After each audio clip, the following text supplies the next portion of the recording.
জননীং শারদাং দেবীং রামকৃষ্ণং জগদ্গুরুং পাদপদ্মে তয়ো শ্রিত্বা প্রণমামি মুহুর্মুহুঃ। শুরু করছি পঞ্চতন্ত্রের গল্প। এটা প্রথমে আমি একটু আলোচনা করে নিচ্ছি, কারণ সবাই তো আর সব ক্লাসে উপস্থিত থাকেন না। পঞ্চতন্ত্রের বিষয়টা কি, এখানে মানে ভূমিকাতে বলেছেন যে গল্পের প্রতি মানব মনের আকর্ষণ চিরন্তন। আজ থেকে প্রায় 2000 বছর আগে পঞ্চতন্ত্র রচিত হয়েছিল। দাক্ষিণাত্যে বিষ্ণু শর্মা নামে একজন ব্রাহ্মণ পণ্ডিত ছিলেন। তিনি এই গ্রন্থ রচনা করেন। পৃথিবীর প্রায় 50টি ভাষায় 200-র বেশি সংস্করণ পঞ্চতন্ত্রের প্রকাশিত হয়েছে। মহিলারোপ্য নগরীর রাজা অমর শক্তির 3 পুত্র ছিলেন, বহু শক্তি, উগ্র শক্তি ও অনন্ত শক্তি। তাদের সুশিক্ষার জন্য বিষ্ণু শর্মা নীতি শিক্ষামূলক এই গ্রন্থটি রচনা করেন। মূল গ্রন্থটি 5টি খণ্ডে বিভক্ত বলে গ্রন্থটির নাম পঞ্চতন্ত্র। এই 5টি খণ্ড বা তন্ত্রের নাম মিত্রভেদ, মিত্রপ্রাপ্তি, কাকলুকীয়, লব্ধপ্রনাশ এবং অপরীক্ষিত কারক। পঞ্চতন্ত্রের গল্প অত্যন্ত বাস্তব ও জীবন উপযোগী। মানব সমাজ এর থেকে শিক্ষা গ্রহণ করতে পারে। এদিক থেকে গ্রন্থটি মূল্যবান গ্রন্থ বিশেষ। প্রথমে মিত্র ভেদে আছে 16টি গল্প, মিত্র প্রাপ্তিতে 5টি গল্প, কাকলুকীয়তে 14টি গল্প, লব্ধ প্রনাশ তন্ত্রে আছে 6টি গল্প, আর অপরীক্ষিত কারক তন্ত্রে আছে 9টি গল্প। এই সব মিলিয়ে মোট 50টি গল্প এই বইতে আছে, মানে পঞ্চতন্ত্রে। এখন আমাদের হচ্ছে মিত্রভেদ অংশ থেকে পড়া। আজকে হবে দুষ্টের ছলনা। দুষ্টের ছলনায় বলছেন, পাহাড়ের পাশের বনে মদতকট নামে এক শক্তিশালী সিংহ ছিল। তার বাসস্থান ছিল এক বিরাট গুহা। তার মতো শক্তিশালী সিংহ সে বনে আর ছিল না। সকল প্রাণী তাকে ভয় করে চলত। সেবার খুব বৃষ্টি হলো, বনের অনেক জায়গা ভেসে গেল। একদিন সিংহ তাকিয়ে দেখলো স্রোতের সাথে ভেসে আসছে একটা গাছের গুড়ি, এবং তার উপরে বসে আছে একটি কাক, একটি শেয়াল ও একটি নেকড়ে বাঘ। সিংহ ব্যাপার দেখার জন্য নদীর তীরে গেল। গাছের গুঁড়িটা তীরে এসে থেকে গেল। তখন 3 জন সিংহকে হাত জোড় করে বলল, আমাদের একটু থাকার জায়গা দিন দয়া করে। তখন সিংহ বলল, বেশ তো, আমিও একা থাকি, আজ থেকে তোমরা আমার বন্ধু। হ্যাঁ বলে সেই জলে খুব বন্যা হয়েছে তো সব ভেসে যাচ্ছে। তখন সেই গুহাতে এই মদতকট নামে যে সিংহ, সে দেখলো যে জলে একটা বিরাট কাঠের গুড়ি ভেসে আসছে, গাছের গুড়ি। তার মধ্যে একটা কাক, একটা শেয়াল, একটা নেকড়ে বাঘ।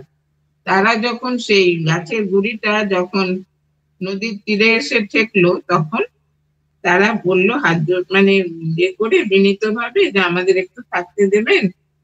তখন সিংহ বলছে, হ্যাঁ আমি তো একলা থাকি, তোমরা আমার সঙ্গে থাকো, তোমরা আমার বন্ধু, এখন থেকে আমরা একসাথে থাকবো। সেই থেকে 4 বন্ধুতে খুব ভাব। সিংহটি ছিল যেমন ভয়ঙ্কর, তার 3 বন্ধু ছিল তেমন কুটিল। সারাদিন তারা বনে ঘুরে বেড়াতো। সিংহ যা শিকার করত তারা তার থেকে ভাগ পেত। সিংহ খুব শক্তিশালী তো, পশুরাজ, সে যা করতো সেটা এদেরকে সব ভাগ দিত। একদিন তারা বেড়াতে বেড়াতে এক নিরীহ দল ছাড়া উটকে দেখতে পেল। সিংহ বলল, দেখো কি সুন্দর জীব, তোমরা জানো কি এটি তৃণভোজী না মাংসভোজী? তখন কাক বলল, এ তৃণভোজী, এর নাম উট, আপনার আহারের পক্ষে উপযোগী, অতএব একে মেরে ফেলুন। হ্যাঁ, মানে উট তো তৃণভোজী। উটকে সিংহ জানতো না যে উট কি খায়, তৃণভোজী না মাংসভোজী। তো যখন উটকে দেখতে পেলো, তখন ওদের জিজ্ঞেস করছে যে তোমরা জানো এটি তৃণভোজী না মাংসভোজী? তখন কাক বললো, এটা তৃণভোজী, আপনি একে মেরে ফেলুন। সিংহকে দেখে উটের ভয়ে পা কাঁপছে। তখন সে বিনীতভাবে সিংহকে বলল, আপনি আমায় দয়া করে মারবেন না, আমি এক দল ছাড়া উট। হ্যাঁ, দেখুন সবারই প্রাণের ভয় আছে, সে পশু পাখি যেই হোক, মানুষের তো আছেই। সেই জন্য সাক্ষাৎ সিংহকে সামনে দেখে তখন সেই উটটা খুব ভয় পেয়ে গেল। ভয় পেয়ে সে বলছে, আমাকে মারবেন না, আমি দল ছাড়া একটা উট, আমরা একদল আসছিলাম, আমি দল ছাড়া হয়ে গেছি। তখন সিংহ প্রসন্ন মনে বলল, তোমার কোনো ভয় নেই, আমি তোমায় মারবো না, আজ থেকে তুমি আমাদের বন্ধু, আজ থেকে আমরা একসাথে থাকবো। তখন সিংহ তার 3 বন্ধুকে বলল, কি বন্ধুরা, তোমরা রাজি তো? হ্যাঁ, দেখুন সিংহ এত শক্তিশালী কিন্তু তার মনটা খুব ভালো। সে ওই 3 জনকে আশ্রয় দিয়েছে, আবার এই উটকেও আশ্রয় দিল, দিয়ে বলছে, তোমরা রাজি তো, একে আমরা আমাদের মধ্যে বন্ধু হিসাবে গ্রহণ করব? তখন 3 জন মুখ গম্ভীর করে বলল, নিশ্চয় নিশ্চয়, আপনি যা বলবেন তাতেই আমরা রাজি।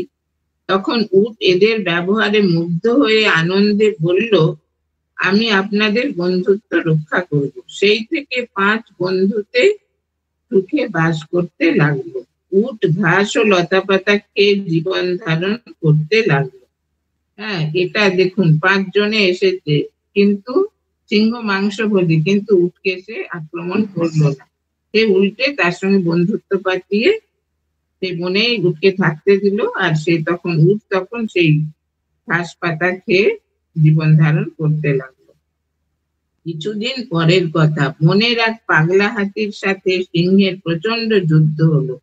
দুজনেই খুব শক্তিশালী, তাই কে হারে কে জেতে বলা শক্ত। এমন সময় পাগলা হাতিটা দাঁত দিয়ে সিংহের বুকে দিল এক গুঁতো। হাতির দাঁত জানেন তো, গজদন্ত্র বাইরে বেরিয়ে থাকে।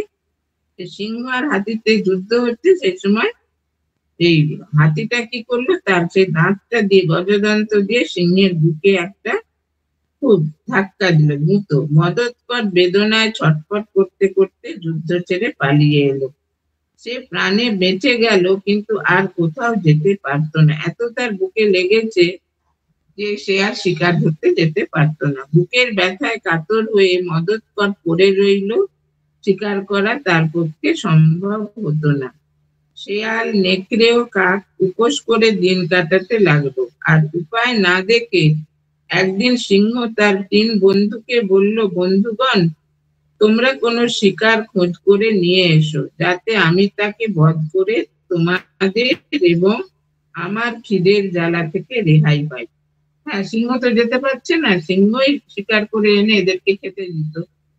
তখন কয়েকদিন পরে সিংহ তাদের বলল যে, আমি তো যেতে পারছি না, তোমরা এখন কিছু শিকার করে এনে আমাকে দাও, আর তোমরাও খাও। তখন শেয়াল তখন উটকে বলল, তুমি কিছু ঘাস খেয়ে এসো, এমন করলে কি শরীর বইবে? উট চলে যেতে শিয়াল সিংহের কানে কানে বলল, প্রভু, আপনার কষ্ট আর সহ্য করতে পারছি না, আপনি ওই তৃণভোজী উটটাকে খেয়ে প্রাণ রক্ষা করুন। দেখুন সিংহ শিয়ালকে বলে না সব থেকে চতুর, পশুদের মধ্যে চতুর হচ্ছে শিয়াল, আর পাখিদের মধ্যে কাক, ভীষণ চতুর। ওকে বলল উটটাকে যে তুমি একটু ঘাস খেয়ে এসো, বলে যেই সে সরে গেছে, তখন সিংহের কানে কানে বলল যে, প্রভু, আপনি তৃণভোজী যে উটটা, ওকেই মেরে, মানে ওকেই খান না, খেলেই তো আপনার মানে পুণ্যবৃত্তি হবে। সিংহ বলল, ছি ছি, এমন কথা মুখেও এনো না, উট আমাদের বন্ধু, না খেয়ে মরলেও আমার তাকে খাওয়ার স্বাদ নেই। দেখুন সিংহের কত মানে মানসিকতাটা ভালো। আর তোমার মুখে যদি এমন কথা শুনি, তাহলে তোমাকেই আগে শেষ করবো। সিংহ ঠিক কথাই বলেছে যে, তুমি এমন এমন দুষ্ট বুদ্ধি তোমার, তা তোমাকেই আগে আমি খেয়ে নেব। শেয়াল একটু সরে গিয়ে বলল, উট এসে যদি আপনাকে খেয়ে ফেলে, খেতে বলে, তখন খাবেন তো? তখন সিংহ বলল, সে তখন দেখা যাবে ক্ষণ। তখন শেয়াল, নেকড়ে ও কাক একটু আড়ালে এসে উটের বিনষ্ট করার কথা আলোচনা করতে লাগলো। এমন সময় কাক বলল, ওই দেখো, উট খেয়ে দে হেলতে দুলতে আরাম করে সিংহের কাছে যাচ্ছে। নেকড়ে বলল, আমরা না খেতে পেয়ে যত সুখ করছি, বেটা উঠ ভালো মন্দ খেয়ে তত মোটা হচ্ছে। সে তো ঘাস পাতা খাচ্ছে, সে মোটা হয়ে যাচ্ছে, এরা খেতে পারছে না। শেয়াল বলল, এর কিছু একটা বিহিত করতেই হবে। কাক বলল, আমার মাথায় এক বুদ্ধি এসেছে, আমি গিয়ে প্রভুকে যা বলবো তোমরাও তাই বলবে, তাহলে উটের মরার কিছু সুযোগ আসবে। দারুণ খিদের জ্বালায় সিংহ যন্ত্রণায় হাই তুলছিল। কাক, শেয়াল আর নেকড়ে সিংহের কাছে ফিরে এলো। এসে দেখলো উট সিংহের পাশে বসে আছে।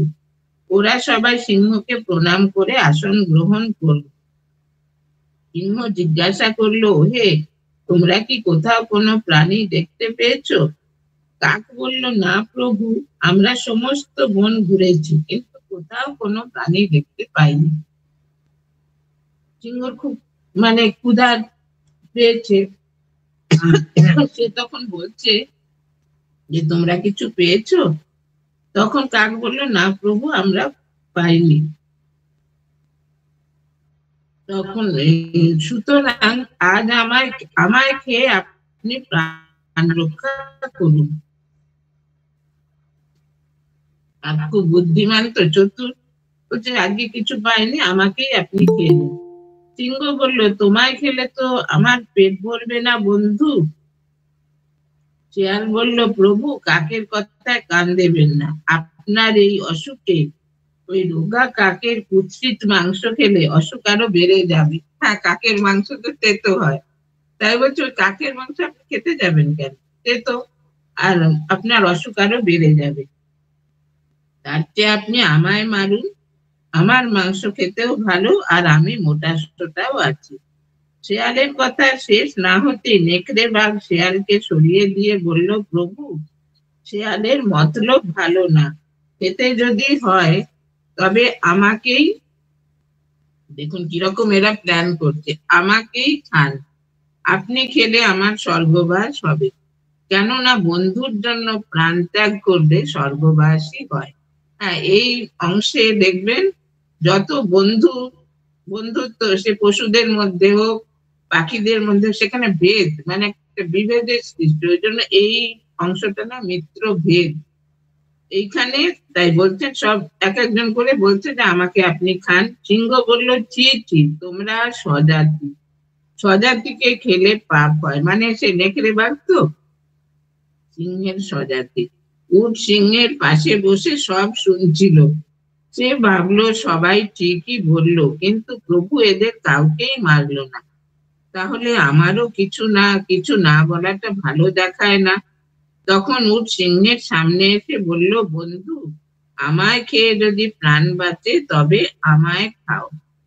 হ্যাঁ, উটের কথা শেষ হতে না হতে সিংহ, নেকড়ে ও শিয়াল দুদিক থেকে ঝাঁপিয়ে পড়ে উটকে মেরে পরম সুখে আহার করলো। দেখুন কিভাবে ওরা প্ল্যানটা করলো। নিজেরা গিয়ে বললো যে আমাকে খান, পরপর তিনজন বললো, তিনজনেরই যখন ক্যান্সেল হয়ে গেল বাতিল, তখনই উট ভাবছে আমি বসে আছি, আমি তো কিছু বলছি না।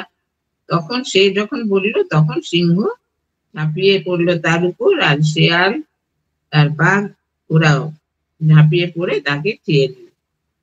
তখন বলছে যে, সঞ্জীবক গল্প শেষ করে বলল, বন্ধু দমনক নিশ্চয়ই কোনো দুষ্ট ব্যক্তি পিঙ্গলককে আমার প্রতি রাগিয়ে দিয়েছে, সেই জন্য তিনি এমন কথা বলেছেন। যাই হোক, এই অবস্থায় আমি পিঙ্গলকের কাছে গিয়ে বন্ধু ভাবেই জিজ্ঞাসা করি ব্যাপারটা। হ্যাঁ, তো পিঙ্গলক তো ওদের বন্ধু ছিল। দমনক, তোমার কিন্তু পালিয়ে যাওয়া উচিত। দমনক খুব বুদ্ধিমান, দুজনেই শেয়াল, কিন্তু দমনক বেশি বুদ্ধিমান। বলছে তোমার কিন্তু সিংহর কাছে যাওয়া ঠিক হবে না, তুমি পালিয়ে যাও। তখন সঞ্জীবক বলল, না, আমি ভীতু নই। প্রভু যদি আমার উপর ভুল বুঝে থাকেন তবে অন্য কোথাও গিয়েও শান্তি পাবো না। কথিত আছে, যে মহতের কাছে অপরাধী হয় সে দূরে গিয়েও সুখী হতে পারে না। কাজেই পালিয়ে না গিয়ে আমি যুদ্ধ করব। ওই যে দুজনকে দুজনের বিরুদ্ধে বলে দিয়েছিল তো, দিয়ে তখন সঞ্জীবক বলছে যে আমি তাহলে কি বলে পিঙ্গলকের কাছে গিয়ে বলি যে তুমি কেন আমার উপরে এরকম মনোভাব করছো। তখন দমনক বলে তুমি চলে যাও।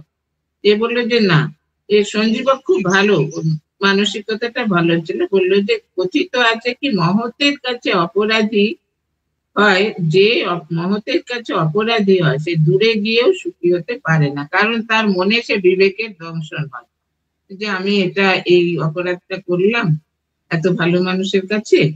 তাই বলছেন কাজেই পালিয়ে না গিয়ে আমি যুদ্ধ করব। দুজনের মধ্যে যুদ্ধ লাগিয়ে দিয়েছেন। তো তখন দমনক মনে মনে ভাবলো এদের দেখছি যুদ্ধ করার জন্য প্রস্তুত হচ্ছে, মহা বিপদে পড়া গেল। সিংহে যা ধার দেখছি অনায়াসে পিঙ্গলককে এপর ওপর করে দিতে পারে, তাহলে তো আমার একুল ওকুল দুই কুলই যাবে। সুতরাং বুদ্ধি বলে একে এমন করতে হবে যাতে দেশত্যাগ করে। এই চিন্তা করে দমনক প্রকাশ্যে বলল, বন্ধু সঞ্জীবক, শত্রুর বল ভালো করে না জেনে যুদ্ধ করবে? বলবান দেখলে পালানো ভালো। যে নিজের শক্তি না জেনে শত্রুর সঙ্গে যুদ্ধ করতে যায় সে সমুদ্রের মতো তিতির পাখির কাছে পরাজিত হয়। মানে আরেকটা ঘটনার অবতারণা করবে না। বলছে তুমি ওই পিঙ্গলক, পিঙ্গলক তো সিংহ আর তুমি হচ্ছে ইয়ে বলদ।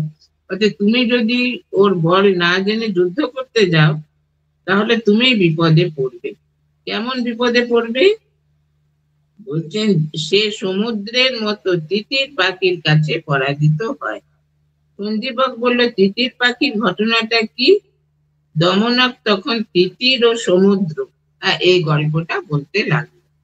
এটা কি বলছেন, সমুদ্রের তীরে নতুন বাসা তৈরি করে বাস করত এক জোড়া তিতির পাখি। সমুদ্রের কিনারায় বালির মধ্যে ছিল তাদের বাসা। দিনের বেলা তারা সমুদ্রের উপর দিয়ে অনেক দূর উড়ে গিয়ে সমুদ্রে ভেসে আসা এটা ওটা খেত। এইভাবে আনন্দে নির্ঝঞ্ঝাটে দিন কাটছিল। কিছুদিন পর তিতির বউয়ের ডিম পারবার সময় হলে সে তিতিরকে বলল, আমার ডিম পারবার আর বেশি দেরি নাই, তুমি সময় থাকতে একটা ভালো বাসার ব্যবস্থা করো। তিতির বলল, কেন, আমাদের এই বাসাটাই বা মন্দ কি? এখানে তো আমরা বেশ ভালোই আছি। সমুদ্রের তীরে আছে তো সেজন্য সেই তিতির পাখি বলছে যে আমাকে আমাদের একটা অন্য ভালো বাসা ঠিক করো, কারণ এখানে তো সমুদ্রের ঢেউ তো সব ভাসিয়ে নিয়ে যাবে। তিতির বউ বলল, তুমি কি বুঝতে পারছো না শিগগিরই এই বাসাটা সমুদ্রের জলে ভেসে যেতে পারে। সমুদ্রের ঢেউ ক্রমেই এদিকে এগিয়ে আসছে। আমার ভয় হয় ডিম পারবার পর সমুদ্রের ঢেউ হয়তো আমার সব ডিম ভাসিয়ে নিয়ে যাবে। হ্যাঁ, এইটা চিন্তা করলো সেই স্ত্রী তিতির পাখিটা। তিতির বলল, তোমার কোনো ভয় নাই, তুমি নিশ্চিন্ত মনে এখানে ডিম পারো, সমুদ্রের সাধ্য নাই আমাদের ডিম ভাসিয়ে নিয়ে যায়। দেখুন কিরকম আত্মবিশ্বাস, সমুদ্রের পাশে কিন্তু বলছে সমুদ্র কিছুই করতে পারবে। এরকম মানুষের মনে যখন আত্মবিশ্বাস আসে তখন সে অসাধারণ সাধারণ করতে পারে। তারই মানে এটা প্রকাশ আর কি। তিতিরের স্পর্ধার কথা শুনে ফেললো সমুদ্র। কি এত দুস্পর্ধা ওই ছোট্ট তিতিরের? তিতির পাখি খুব ছোট হয়। দেখাচ্ছি মজা, আমার শক্তি কত তা দেখিয়ে দেব ওদের। ওদের ডিম ওদের বাসা থেকে বের করে নিয়ে আসবো, দেখি কি করে রক্ষা করে। যথাসময়ে তিতির বউ ডিম পারলো। তিতিররা একদিন খাদ্যের খোঁজে বাসা থেকে উড়ে গেল। উড়ে গেলে সেই সুযোগে সমুদ্র ঢেউরূপ বাহু প্রসারিত করে তিতিরদের সব ডিম ভাসিয়ে নিয়ে গেল। সমুদ্র এই কথা শুনেছিল তো, তিতির বলেছিল যে সমুদ্র পারবে না, সমুদ্রের সাধ্য নেই আমাদের ডিম ভাসিয়ে নিতে। একদিন তারা তিতির পাখি আর তার তিতিরের বউ যখন খাদ্যের খোঁজে গেছে তখন এই সমুদ্র ঢেউ প্রসারিত করে সেই ডিমগুলোকে সব নিয়ে নিল। তখন তিতিরের এটা বলছেন যে তিতিররা ফিরে এসে দেখে বাসা শূন্য, ডিম নাই। তিতির বউ চিৎকার করে বালির উপর আছড়ে পড়লো, কাঁদতে কাঁদতে বলল, তোমাকে আগেই সাবধান হতে বলেছিলাম, কিন্তু মূর্খ তুমি, আমার কথা তখন কানে নিলে না। এখন হলো তো, উচিত শাস্তি হলো তো। হায়, পণ্ডিত ব্যক্তিরা ঠিকই বলেছে, যে ব্যক্তি হিতৈষী বন্ধুর কথা না শুনে কাজ করে তার কচ্ছপের অবস্থা হয়। দেখুন, তিতিরের বউ তখন বলছে যে, দেখলে তো আমি বলেছিলাম সমুদ্র সব ডিমগুলো নিয়ে যাবে, আর তুমি আমার কথা শুনলে না, দেখো সব ভাসিয়ে নিয়ে চলে গেল। আর এটা পণ্ডিতরা কি বলেছেন, যে ব্যক্তি হিতৈষী বন্ধুর কথা না শুনে কাজ করে তার কচ্ছপের অবস্থা হয়। এটা আবার আরেকটা গল্পের অবতার। হিতৈষী বন্ধুকে সেটা আগে কিন্তু বুঝতে হবে, সবাই তো হিতৈষী হয় না। সেই জন্য কে আমার হিতৈষী, কে হিতৈষী নয়, সেটা যদি আমরা ভালো করে বুঝতে পারি, তখন হিতৈষী বন্ধুর কথাটা আমাদের সবসময় কিন্তু শুনতে হবে। তিতির বলল, কি হয়েছিল কচ্ছপের, বলো তো শুনি। তিতির বউ তখন কুম্ভগ্রীব নামক কচ্ছপের কি হয়েছিল বলতে আরম্ভ করল। এক জলাশয়, কচ্ছপের বোকামি এটাই গল্পটার নাম। এক জলাশয়ে কুম্ভগ্রীব নামে এক কচ্ছপ বাস করত। দুটি হাঁস একদিন উড়ে যেতে যেতে ওই জলাশয়ের শোভা দেখে সেখানে নেমে পড়ল। তারপর থেকে রোজই তারা ওই জলাশয়ে এসে জলক্রীড়া করে সন্ধ্যায় তাদের বাসায় ফিরে যেত। এই হাঁস দুটির নাম ছিল সংকট ও বিকট। হ্যাঁ, এটা অনেক 2 বছর আগের বই তো লেখা, সেই জন্য নামগুলো একটু খটোমটো আছে। হ্যাঁ, কিন্তু যেহেতু উনি লিখেছেন সেগুলোই আমি পড়ছি, মানে ওনার লেখা তো, বিষ্ণু শর্মা, এই রাজকুমারদের শিক্ষার জন্য। তাই বলছেন সংকট ও বিকট। ক্রমে কুম্ভগ্রীবের সঙ্গে সংকট ও বিকটের বন্ধুত্ব হয়। হাঁস দুটো রোজ এসে কুম্ভগ্রীবকে বহু রাজা, দেবর্ষি ও মহর্ষির গল্প বলতো। এছাড়া নিজের সুখ দুঃখের কথা একজন আর একজনকে বলতো। সেবার বৃষ্টি হলো না একটুও। বৃষ্টি না হওয়ার জন্য জলাশয়ের জল একটু একটু করে শুকোতে লাগলো। কুম্ভগ্রীবের দুঃখ আর দেখে কে? সংকট আর বিকট দুঃখের সঙ্গে বলল, বন্ধু কুম্ভগ্রীব, এই জলাশয়ের জল তো শুকিয়ে ঘোলাটে হয়ে গেল। আমরা তো আর কয়েকদিনের মধ্যেই এই জলাশয় ছেড়ে অন্য জলাশয়ে চলে যাব। তোমায় ফেলে আমাদের আমাদের রক্ষা পাবে ভেবেছো? মৃত্যু সেখানেও তোমার পিছু ধাওয়া করবে না। ওই যে তোমায় ফেলে যেতে ইচ্ছা করছে না, কিন্তু তোমার তো আমাদের মতো ডানা নাই যে তুমি আমাদের মতো উড়বে। হাঁসেদের তো ডানা আছে, উড়ে যাবে, কিন্তু কচ্ছপের তো ডানা নেই, আস্তে একটা কচ্ছপের গতিও খুব আস্তে, যে তোমাকে তো এরম যেতে পারবে না তুমি। কুম্ভগ্রীব বলল, সত্যি বলছো ভাই, জলাভাবে আমারও প্রাণ যায়। কচ্ছপ তো নদীতে এতে থাকে, দিঘিতে, তবু তোমরা কোনো উপায় বার করো। কথিত আছে, অতিশয় বিপদের দিনেও ধৈর্য হারানো ঠিক নয়। দেখুন, এইগুলো এই যে এক একটা নীতি বাক্য বলেছেন না বিষ্ণু শর্মা, এইগুলো যদি আমরা জীবনে, এগুলোই যদি পালন করি, আমাদের জীবনটা অন্যরকম হয়ে যাবে। আমরা তাহলে জীবনের পথে আর কোনো, মানে বাধা বিপত্তি যে আসবে না তা নয়, বাধা বিপত্তি সব জীবনেই আসবে, কিন্তু আমরা সেগুলো অতিক্রম করতে পারবো। এখানে বলছেন ধৈর্য হারানো ঠিক না। ধৈর্য ধরে থাকলে কোনো সময় উপায় ঠিক বার হয়ই। ধৈর্য একটা দৈবিক গুণ। গীতা বলে যে ধী শক্তি, যেটা দৈবিক গুণ। সবার কিন্তু ধৈর্য থাকে না, একটুতে অধৈর্য হয়ে চেঁচামেচি করে দৌড়াদৌড়ি করে যে সমস্যাটা অল্পেই সমাধান হতো সেটা বিকট আকার ধারণ করে, বিরাট আকার ধারণ করে, তখন সেটা আর সমাধান করা যায় না। এই জন্য বলছেন যে ধৈর্য ধরে থাকলে কোনো সময় উপায় ঠিক বার হয়ই। তখন অনেক ভেবে চিনতে কুম্ভগ্রীব বলল, আমার মাথায় একটা বুদ্ধি এসেছে। তোমরা খুঁজে একটা মজবুত কাঠ নিয়ে এসো। আমি ওই কাঠের মাঝখানটা কামড়ে ধরে থাকবো, আর তোমরা দুজনে কাঠটার দুদিক কামড়ে ধরে আমায় উড়িয়ে নিয়ে যাবে। তারপর একদম সেই নতুন জলাশয়ে নিয়ে গিয়ে নামাবে। হ্যাঁ, দেখুন কিরকম এর বুদ্ধি। এ বলে দিল, একটা কাঠ নিয়ে এসো মোটা, সেটা তোমরা দুদিকে ধরে থাকবে, আর আমি মাঝখানটা ধরে থাকবো, তারপরে আমাকে একটা নতুন জলাশয়ে নিয়ে যাবে। তখন হাঁসরা আনন্দে ডেকে উঠে বলল, তোমার মাথায় কি বুদ্ধি!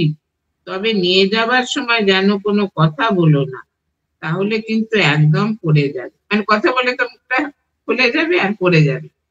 তখন কুম্ভগ্রিত বলল, তা আবার বলতে, আমি একদম চুপ করে থাকবো। তখন সংকট ও বিকট উড়ে গিয়ে জলাশয় ঠিক করে এলো আর একটা মজবুত কাঠ নিয়ে এলো। ঠিক হলো কাল ভোরবেলায় রওনা হবে। তাই সংকট আর বিকট রাত্রিটা সেখানেই থেকে গেল। সারা রাত গল্প করে যখন ভোর হলো, সংকট আর বিকট কচ্ছপকে নিয়ে উঠতে শুরু করলো। অত বড় বোঝা নিয়ে তারা বেশি উঁচুতে উঠতে পারলো না, আর আস্তে আস্তে যেতে লাগলো। যেতে যেতে পথে পড়লো এক গ্রাম। কটা ছেলে মাঠে খেলছিল। তারা এই রকম দৃশ্য দেখে হাসতে লাগলো। হ্যাঁ, দেখতে যে একটা কি বলে, কচ্ছপকে দুটো হাঁস এরকম লাঠিতে করে নিয়ে যাচ্ছে, এটা দেখে মাঠে যে ছেলেরা খেলছিল তারা খুব হাসতে লাগলো। সারা রাত না ঘুমানোর জন্য কুম্ভগ্রীবের একটু ঘুমের ঢুল এসে গিয়েছিল। আওয়াজ শুনে সে বলতে লাগলো, এ কিসের কোলাহল! বলেতে কথা বলবে না, কিন্তু ছেলেরা তো গোলমাল করছে, এই যে দেখো কিরম যাচ্ছে। তখন সে বলছে, কিসের কোলে! বাস, মুখটা ফাঁক হয়ে গেল। তারপর তার মুখের কথা মুখেই রয়ে গেল, সঙ্গে সঙ্গে মাটিতে পড়ে কুম্ভগ্রীব ছাতু হয়ে গেল। হ্যাঁ, দেখুন, এই যে বললো যে তুমি কথা বলবে না, সেই কথাটা সে শুনলো না। ওরা তার হিতৈষী ছিল। গল্প শেষ করে তিতির বউ কাঁদতে লাগলো আর বলতে লাগলো, আমি তোমায় প্রথমেই বলেছিলাম অন্য বাসা ঠিক করো। এখন আমাদের দিনগুলো সমুদ্রের বুকে গেল তো। তোমার অবস্থা এখন ঠিক যদ ভবিষ্যের মতো। তিতির বলল, যদ ভবিষ্য কে, আর তার কি হয়েছিল? তিতির বউ বলল, তবে শোনো, তার কথা বলছি, এতে যদি তোমার কিছু শিক্ষা হয়। হ্যাঁ, তিতিরের বউটা খুব বুদ্ধিমতী, আর তিতির হচ্ছে বোকা। তাই বলছেন, তিতির বলছেন, এবার তোমাকে যে কথাটা বলছি সেটা শোনো, যদি তোমার একটু বুদ্ধি হয়। তিতির বউ বোকামির ফল গল্পটি বলতে আরম্ভ করলো। বোকামির ফলটা কি হয়? এই বইয়ের প্রধান মানে হচ্ছে, বিষয় হচ্ছে, আলোচ্য বিষয় যে বুদ্ধি বুদ্ধি থাকাটা কত জরুরি জীবনে। সে বুদ্ধি থাকলে মানুষ সংসারে থাকুক কি সংসারের বাইরে থাকুক, পাহাড়ে পর্বতে বনে জঙ্গলে, সে কোনো বিপদে পড়বে না। বিপদে পড়লেও সে বুদ্ধির জোরে সে এই বিপদ থেকে বিপদ অতিক্রম করবে। কিন্তু বুদ্ধি না থাকলে তার খুব বিপদ আরো বেড়ে যাবে। এটাই এখানে দেখুন, একটার পর একটা গল্প বলে বলে, আসলে রাজার ছেলেরা তো খুব বিলাসী, তারা পড়াশোনা করবে না, কিন্তু গল্পটা মন দিয়ে শুনবে। সেই জন্য বিষ্ণু শর্মা এই গল্পের মাধ্যমে তাদের জ্ঞান দিয়েছিলেন, আর বাস্তবিক 6 মাসের মধ্যে তারা জ্ঞানী হয়ে উঠেছিল। বিষ্ণু শর্মা বলেছিলেন, যদি আমি এদের জ্ঞানী করতে না পারি, হ্যাঁ এরা এত বোকা, তাহলে আমি আমার নাম ত্যাগ করব। কিন্তু তিনি তার প্রতিজ্ঞা রক্ষা করেছিলেন। 3টি ছেলেই খুব জ্ঞান অর্জন করেছিলেন এইসব গল্পের মাধ্যমে। তাহলে তারপরে বোকামির ফলটা কি? এক জলাশয়ের অনেক মাছের সঙ্গে অনাগত বিধাতা, প্রত্যুৎপন্ন মতি আর যদ ভবিষ্য নামে 3টি মাছ বেশ মনের সুখেই বাস করত। একদিন কয়েকজন জেলে সেই জলাশয়ের পাশ দিয়ে যেতে যেতে নিজেদের মধ্যে বলা বলি করতে লাগলো, এই জলাশয়ে অনেক মাছ আছে, কিন্তু আমরা এতে একদিনও জাল ফেলি নাই। আজ আর সময় নাই, এখনই সূর্য ঠাকুর চলে যাবে, কাল সকালেই আসবো। হ্যাঁ, জেলেরা বলছে যে আমরা এই এত বড় জলাশয়, নিশ্চয়ই অনেক মাছ আছে, কিন্তু আমরা তো একদিনও জাল ফেলিনি, কালকে সকালে এসে ফেলবো। জেলেদের কথা শুনে মাছেদের খুব ভয় হলো, কালকে সকালে তো জাল ফেলে সব ধরে নেবে। অনাগত বিধাতা সকল মাছেদের ডেকে বলল, জেলেরা কি বলে গেল আশা করি সকলেই শুনেছ। আর সময় নষ্ট না করে আমাদের রাত থাকতেই এই জলাশয় ত্যাগ করে অন্য কোনো জলাশয়ে চলে যাওয়া উচিত। বাঁচতে হলে পালানো ছাড়া অন্য পথ নাই। হ্যাঁ, তোমরা কি বলো? প্রত্যুৎপন্ন মতি বলল, তুমি ঠিকই বলেছ, তোমার সঙ্গে আমি একমত। অন্যত্র যাবার ব্যবস্থা করো এবং এখনই। হ্যাঁ, আমাদের অন্যত্র যখন বাস করবার ব্যবস্থা আছে তখন বুদ্ধিমানের মতো সরে পড়াই ভালো। প্রত্যুৎপন্ন মতে যার সঙ্গে সঙ্গে বুদ্ধিটা এসে যায় তাকে বলে প্রত্যুৎপন্ন। তারও সে বললো, হ্যাঁ ঠিকই বলেছে, আমাদের সময় থাকতে সরে যাওয়া ভালো, তাহলে সকাল হলে ওরা এসে আমাদের ধরে নেবে। যদ ভবিষ্য এদের দুজনের কথা শুনে বলল, তোমাদের পরামর্শ আমি মানতে পারলাম না। জেলেদের ভয়ে আমাদের এতদিনের বাস ছেড়ে পালিয়ে যেতে হবে? যদি আয়ু শেষ হয়ে থাকে তবে সেখানে গেলেই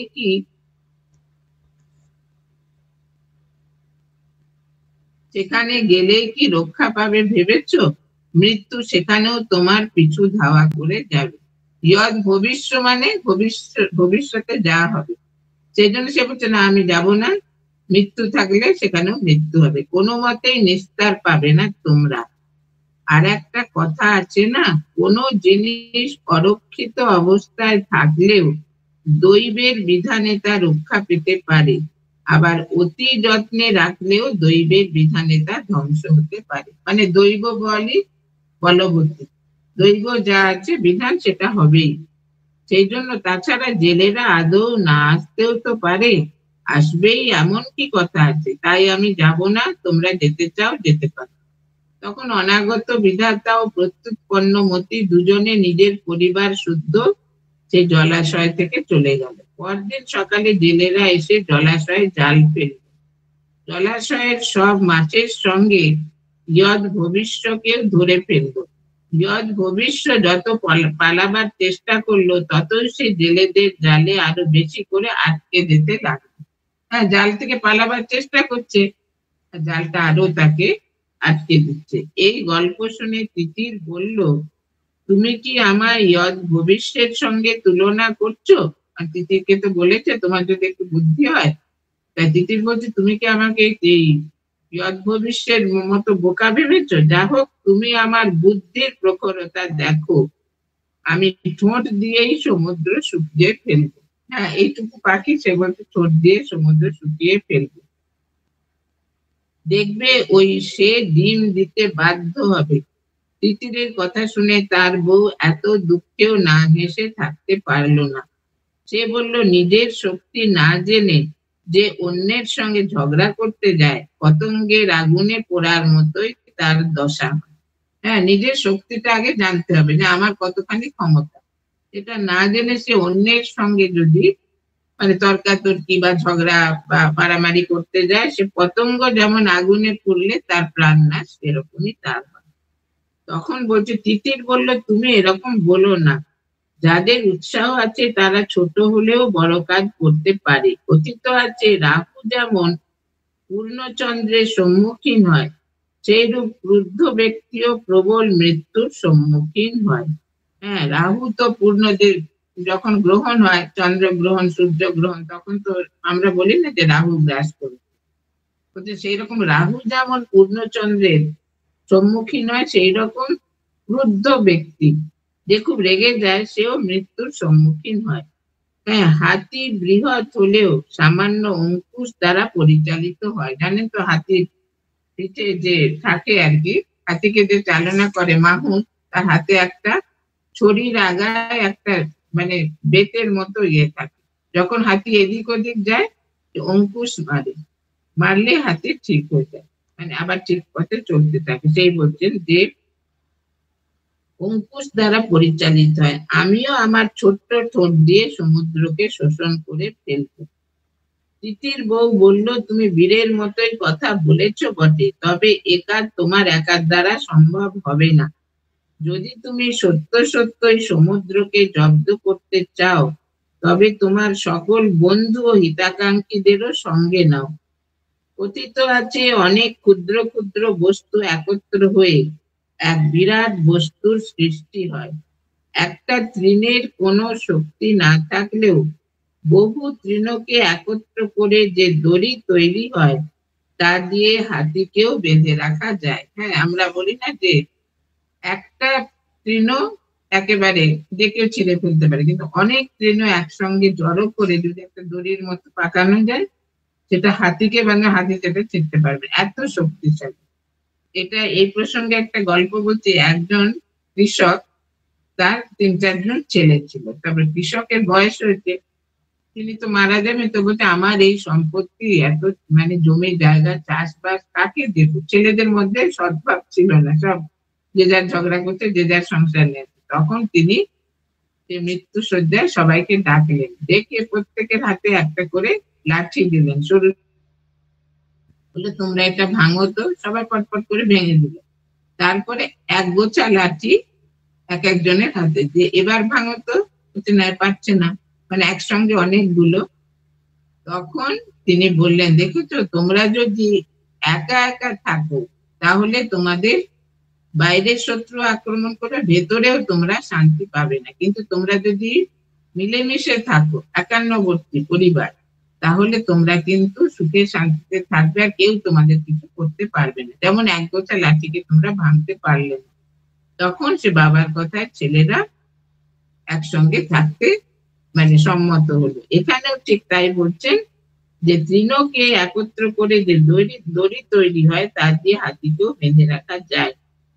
একবার চটক কাঠঠোকরা মৌমাছি আর ব্যাঙের সঙ্গে বিরোধ করে একটি হাতিকে শেষ পর্যন্ত মরতে হয়েছিল। তিতির বলল, তা কি করে সম্ভব হলো, বলো না শুনি গল্পটা। তিতির বউ তখন ব্যাঙের বুদ্ধি গল্পটা বলল। সে চটক কাঠঠোকরা আর মৌমাছি, চটক কোনো পাখিটাকে হবে হয়তো, এখানে বলছেন কোনো এক গাছে চটক আর তার বউ, পাখি হবে, বাসা বেঁধে বাস করত। একদিন পরিশ্রান্ত এক হাতি এসে সে গাছের নিচে বিশ্রাম করছিল। বিশ্রাম শেষে সেই গাছটিকে সুর দিয়ে ভেঙে দিয়ে গেল। চটক আর তার বউ কোনো ক্রমে রক্ষা পেল বটে, তবে তাদের পাড়া ডিম গুলো সব ভেঙে গেল। গাছটাকে ভেঙে দিয়েছে তো হাতিটা সুর দিয়ে, ডিম গুলো সব ভেঙে গেছে। তখন সেই দুঃখেই কাঁদছিল তারা। কান্না শুনে তাদের প্রতিবেশী কাঠঠোকরা হন্তদন্ত হয়ে ছুটে এসে বলল, কাঁদছো কেন তোমরা, কি হয়েছে তোমাদের? সমস্ত ঘটনাটা বলল তারা। শুনে কাঠঠোকরা সমবেদনা জানিয়ে বলল, কেঁদো না, কেঁদে কোনো ফল হবে না, এর প্রতিশোধ নিতেই হবে, হাতিকে জব্দ করতেই হবে। বলে চটক বলল, কিন্তু কি করে তা সম্ভব হবে, হাতির সঙ্গে আমরা পেরে উঠবো কেন? কাঠঠোকরা বলল, বুদ্ধি দিয়ে শক্তিকে ধ্বংস করতে হবে। যে বুদ্ধি বল, বুদ্ধির যশ বলম তস্য, বুদ্ধি দিয়ে শক্তিকে ধ্বংস করতে হবে, আর এর জন্য চাই বন্ধুদের সাহায্য।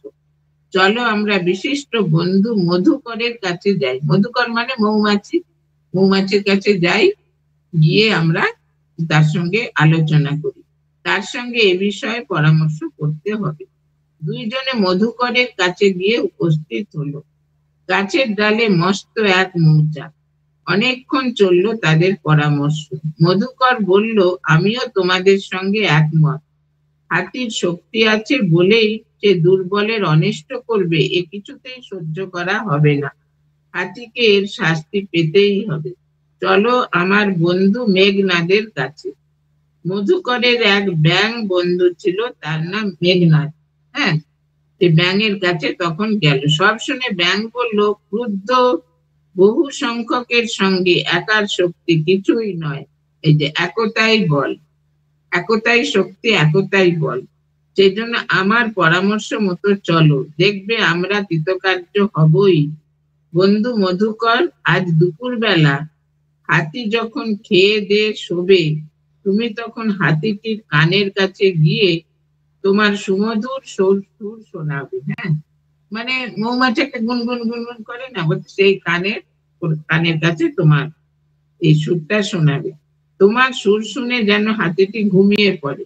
কানের কাছে একটা মধুর মিষ্টি আওয়াজ হলে তো মানুষই ঘুমিয়ে যায়, আর হাতি তো কোন যায়, ঘুমিয়ে যাবে। আর কাঠঠোকরা ভাই, তুমি সেই সুযোগে তার চোখ দুটোকে তোমার সরু ঠোঁট দিয়ে টুকরে বিনষ্ট করে দেবে। দেখুন কিরকম প্ল্যানটা করছে। হ্যাঁ, অন্ধ হয়ে সে তখন তৃষ্ণার্ত হবে, আমি এবং আমার সাঙ্গপাঙ্গরা তখন তারস্বরে চেঁচাতে থাকবো।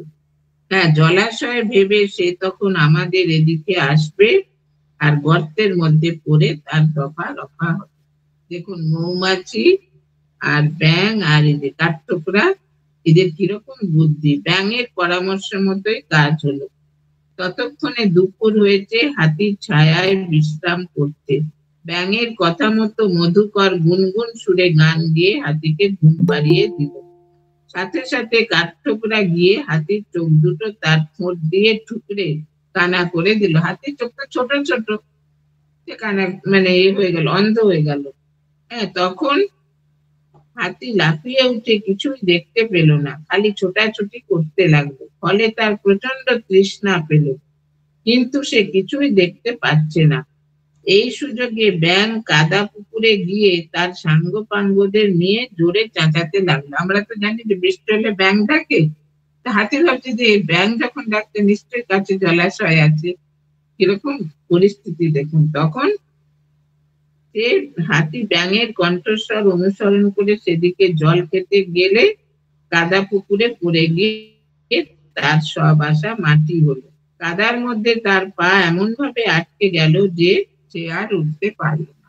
হাতির তো ভারী শরীর, কাদার মধ্যে সে ডুবে গেল। তিতির তার বউয়ের গল্প শুনে বলল, তুমি ঠিকই বলেছ, আমি এখনই স্বজাতিদের কাছে চললাম। যে তিতিরের বউ বললো না, তুমি একলা পারবে না, একতাই শক্তি, তো তুমি অনেক তোমার যারা বন্ধু বান্ধব বা সাঙ্গ পাঙ্গ তাদেরকে তুমি ডেকে আনো। তখন তিতির তখন চিল, বক, টিয়া, সারস, ময়না, ময়ূর ইত্যাদি পাখিদের কাছে গিয়ে বলল, সমুদ্র আমার ডিমগুলি নিয়ে গিয়ে আমায় কষ্ট দিয়েছে, সুতরাং তোমরা তার শোষণের কথা চিন্তা করো। তখন পাখিরা নিজেদের মধ্যে আলোচনা করে তিতিরকে বলল, তোমার ডিম নিয়েছে এর জন্য আমরা খুব চিন্তিত, দুঃখিত, কিন্তু সমুদ্র শোষণ করতে আমরা অক্ষম। হ্যাঁ, আমরা কি করে সমুদ্র, আমরা তো পাখি। তখন অতএব চলো আমরা আমাদের রাজা গরুরের কাছে যাই। হ্যাঁ, গরুর তো হচ্ছে পাখিদের মানে প্রাণী রাজা। সব শুনে তিনি নিশ্চয়ই এর কোনো প্রতিকার করবে। তখন তারা সবাই মিলে গরুরের কাছে গেল। গরুর তো নারায়ণের বাহন। তো গরুরের কাছে গেছে, গিয়ে সবাই কেঁদে পড়লো। সবাই একসুরে বলল, মহারাজ আপনি আমাদের বাঁচান, আপনি আমাদের রাজা প্রতিপালক, আপনি না দেখলে আমাদের কে দেখবে? গরুর বলল, আহা, কি হয়েছে বলবে তো, কাঁদলে কি কিছু লাভ হবে? তখন একজন বলল, সমুদ্রই তিতিরের সব ডিম ভাসিয়ে নিয়ে গিয়েছে, যদি এর প্রতিকার না হয় তবে ভবিষ্যতে অন্যান্য পাখিদেরও সে ধ্বংস করবে। হ্যাঁ, পক্ষীকুল নির্বংশ হবে, সবার ডিমই ভাসিয়ে নিয়ে যাবে সমুদ্র। সব কথা শুনে রাজা গরুর তাদের দুঃখে নিজের দুঃখিত হলো। সমুদ্রের প্রতি ক্রুদ্ধ হয়ে ঠিক করলো, আজই সমুদ্রকে শোষণ করে প্রতিশোধ নেবে। গরুর তখন সমবেত পাখিদের বলল, তোমরা এখন যাও, আমি এর প্রতিকার অবশ্যই করব। গরুর তাদের আশ্বাস দিলেন। ঠিক সেই সময় ভগবান বিষ্ণুর এক দূত এসে গরুরকে জানালো, ভগবান নারায়ণ আমাকে আদেশ করেছেন তোমাকে জানাতে যে বিশেষ প্রয়োজনে তুমি তার কাছে অমরাবতীতে যাও। হ্যাঁ, বিশেষ প্রয়োজনে তুমি এখনই অমরাবতীতে স্বর্গে যাও, অতএব তুমি এখনই চলো। শুনে গরুর বলল, হে দূত, তুমি গিয়ে ভগবানকে আমার প্রণাম জানিয়ে বলো আমার পক্ষে এখন যাওয়া সম্ভব নয়, তিনি যেন আমার পরিবর্তে অন্য বৃত্ত নিযুক্ত করেন। গরু খুব সিনসিয়ার, দেখুন সে যে বলেছে, কথা দিয়েছে যে সমুদ্র শোষণ করব, এই জন্য নারায়ণ আদেশ করতে, সেটা বলতে আমি এখন যেতে পারবো। দূতের মুখে গরুরের ব্যবহার শুনে বিষ্ণু ভাবলেন, আমার নিজেরই গরুরের কাছে যাওয়া উচিত। কথায় আছে, যিনি নিজের ভালো চান তিনি সব সময় তার অনাগতকে সুনজরে দেখবেন। মানে তার আন্ডারে যারা আছে তাদেরকে তিনি ভালো চোখে ভালো ব্যবহার করবেন, তাহলে তারাও তাকে প্রতিদান দেবে। বিষ্ণু নিজে গিয়ে উপস্থিত হলেন গরুরের কাছে। স্বয়ং বিষ্ণুকে তার কাছে আসতে দেখে খুব লজ্জিত হয়ে মুখ নিচু করে গরুর বলল, প্রভু, আপনার আদেশ অমান্য করার জন্য আমি খুবই মর্মাহত, কিন্তু আপনারই কৃপায় সমুদ্র আমাদের প্রজাদের ধ্বংস করেছে। হ্যাঁ, সে শক্তির অহংকারে মত্ত হয়ে শক্তিশালী হয়ে আমার প্রজা তিতিরের সব ডিম অপহরণ করেছে। প্রভু, রাজা হয়ে যদি প্রজাদের রক্ষা করতেই না পারলাম, তবে রাজা হয়ে লাভ কি? কারণ উনি তো পাখিদের রাজা, তাই বলছেন আমি যদি আমার রাজা হয়ে কি ফলটা হলো? বিষ্ণু তখন বললেন, তুমি ঠিকই বলেছ, সমুদ্রের এটা করা ঠিক নয়।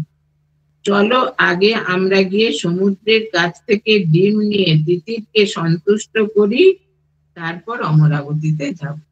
তখন বিষ্ণু গরুকে বললেন, হ্যাঁ, এটা ঠিক কাজ হয়নি, অন্যায় কাজ হয়েছে, চলো আমরা গিয়ে সমুদ্রের কাছ থেকে সে ডিমগুলো নিয়ে। আর একটা কথা, যে সমুদ্র কিন্তু যা কিছু নেয় সব ফেরত দিয়ে যায়। অনেকে পয়সা টয়সা দেয় না, স্নান করছে, দেখবে সেগুলো আবার পরবর্তী ঢেউয়ে তীরে এসে পড়েছে। সমুদ্র কোনো জিনিস গ্রহণ করে না, তিনি নিজেই রত্নাকর, রত্নের ভান্ডার, তার কোনো কিছু প্রয়োজন নেই। সেই জন্য যা কিছু তার ভেতরে আসে আবার পরবর্তী ঢেউতে সেগুলো বেলাভূমিতে দিয়ে দেয়। তাই বলছেন যে বিষ্ণুর কথা মতোই কাজ হলো, তিতির তার ডিম ফিরে পেয়ে সন্তুষ্ট হলো, সমুদ্র পেল লজ্জা। হ্যাঁ, তাহলে দেখুন বুদ্ধির বলে মানুষ কোথায় যেতে পারে, মানে কত যে সে অসাধ্য সাধন করতে পারে। এটা বলছেন যে এরপরে আর কি করব, 5:58 হয়েছে, আর করবো কি নাকি 6টা পর্যন্ত করবো? আজকে তো একটু দেরি করে আর একটা ছোট করে দিই। হ্যাঁ, এরপরে বলছে নিজের চরকায় তেল দাও। কোন এক বনের একটি গাছে বাসা বেঁধে বাস করতো একজোড়া চটক পাখি। চটক মানে মনে হচ্ছে চড়ুই পাখি হবে। হ্যাঁ, একদিন বিকেলের দিকে বৃষ্টিতে ভিজতে ভিজতে একটা বানর এসে ওই গাছের নিচে বসলো। বৃষ্টিতে ভিজে ঠকঠক করে কাঁপছে সে। তার দুরবস্থা দেখে চটকির খুব মায়া হলো। সে বানরকে ডেকে বলল, ভিজছো কেন ভাই? তোমার বাসায় গিয়ে আরাম করো। একথা শুনে বানরের খুব রাগ হলো। সে বলল, যেমন আছো তেমনি থাকো, হ্যাঁ, উপদেশ দিতে হবে না। চটকি তাকে আরো উপদেশ দিতে থাকলো। তখন বানরটি রেগে গিয়ে গাছে উঠে তাদের বাসাটা ভেঙে দিল। তখন তাদের কষ্টের সীমা রইল না। এই গল্প শেষ করে করটক দমনককে বলল, যে মূর্খ, তাকে উপদেশ দিলে কোনো লাভ হয় না। হ্যাঁ, সেই জন্য উপদেশ কার্যকরী যে করবে সেই শিক্ষাটা থাকা দরকার। হ্যাঁ, উপদেশ শুনে সেটা কাজে লাগাবে। তাই বলছেন যে মূর্খ, তাকে উপদেশ দিলে কোনো লাভ হয় না। তাছাড়া তুমি শুধু মূর্খ নও, তোমার মাথায় কুবুদ্ধিও আছে। হ্যাঁ, খুব দুষ্ট বুদ্ধি আছে। তোমার অবস্থা ঠিক পাপ বুদ্ধির মতো। দমনক বলল, আচ্ছা, পাপ বুদ্ধির কি হয়েছিল? তখন করটক বলল, তবে মিথ্যের ফল গল্পটি শোনো। এরপরে মিথ্যের ফল। হ্যাঁ, তাহলে দেখুন এই যে গল্পগুলো, এর থেকে আমরা কি শিক্ষা পাচ্ছি? যে আমাদের জীবনে বুদ্ধি তো দরকার প্রতি পদে, আর দরকার কি, যে মানে প্রত্যুৎপন্ন মতিত্ব, উপস্থিত বুদ্ধি কাজে লাগানো। যখন যে পরিবেশে যে পরিস্থিতিতে যেমনটি প্রয়োজন আমাদের সেরকম করতে হবে। এটা এই যে পশু পাখি, হ্যাঁ, কীট পতঙ্গ, এসবের মাধ্যমে উনি রাজকুমারদের শিক্ষা দিয়েছেন, কিন্তু সমস্ত শিক্ষা মানুষের ক্ষেত্রেও প্রযোজ্য। মানুষও তো একটা জীব, মানুষ হচ্ছে শ্রেষ্ঠ শ্রেষ্ঠ জীব, সৃষ্টির শ্রেষ্ঠ জীব। কিন্তু এই যে পশু পাখি, এরাও তো সৃষ্টির এক একটা অংশ, তাই না? আর এরা মানে এদের ভাষায় কথা বলে, এরা তো মানুষের মতো কথা বলতে পারে না, কিন্তু বুদ্ধিতে এরা কেউ কম যায় না। আবার যারা বোকা তারা বারে বারে বিপদে পড়ে, যেমন কচ্ছপটা বিপদে পড়লো, এইরকম আছে। আবার যারা চতুর তারা সে বিপদ থেকে উদ্ধারও পায়। সুতরাং এর থেকে আমরা কি শিক্ষা পাই? যে জীবনে ঘাত প্রতিঘাত যতই আসুক না কেন, আমরা যদি আমাদের বিবেকটাকে জাগ্রত রাখি, তাহলে কিন্তু আমরা অনেক কিছু সমস্যার সমাধান করতে পারবো, আর যদি সৎ পথে থাকি। বলেন সত্য পথে থাকলে কানা, আধার রাতে মিলবে দানা। হ্যাঁ, সত্য পথে থাকলে ভগবানই তাকে সাহায্য করে।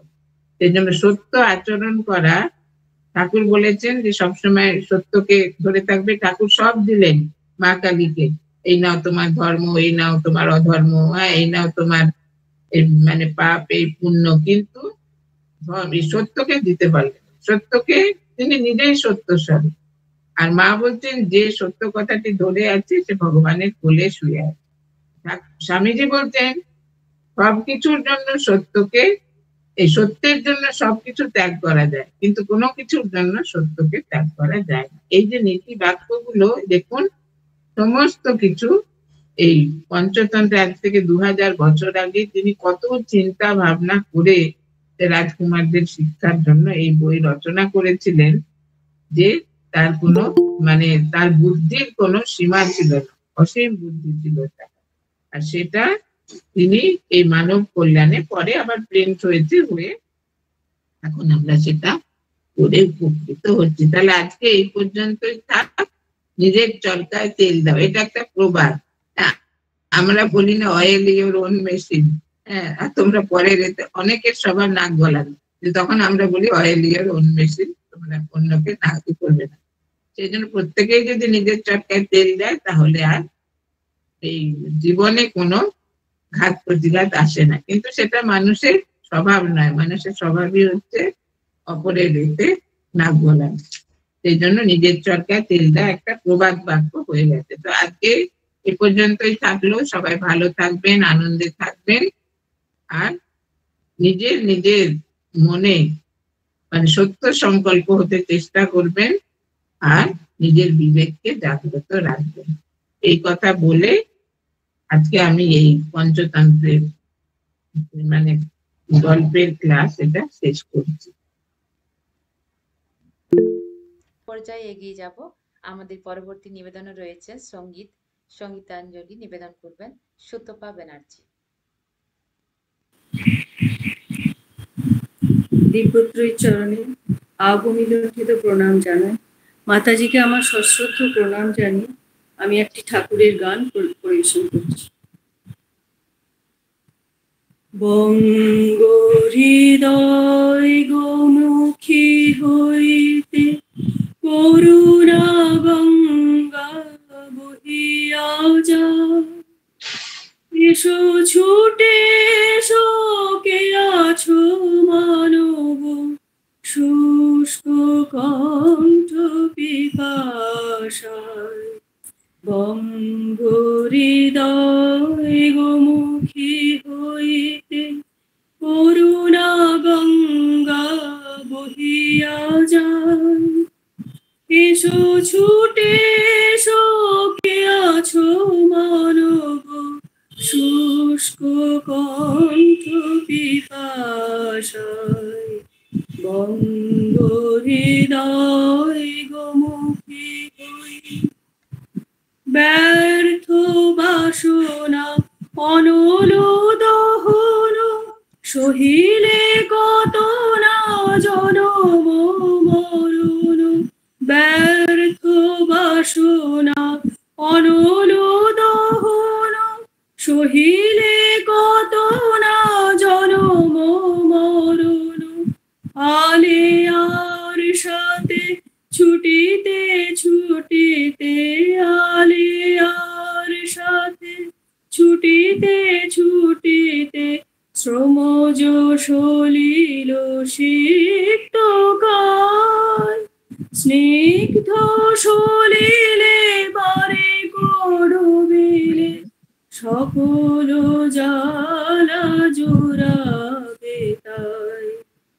বঙ্গ হৃদয় গোমুখী হইতে করুণা গঙ্গা বহিয়া যায়। জাহ্নবী তীরে তৃষ্ণা কাতর অন্ধ